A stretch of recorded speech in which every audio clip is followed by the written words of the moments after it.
How to allow or block Bixby to access and control Messages app on the Samsung Galaxy S25, S25 Plus, or the S25 Ultra.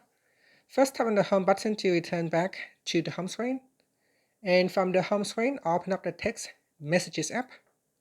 Now from here, tap on your profile picture and then tap on Messages Settings. After that, we scroll down, then tap on Advanced. Now in here, scroll down and then tap on Text on Galaxy devices. From here, you can tap on the toggle button at the top to turn on or switch off Allow Bixby and Text on Galaxy devices.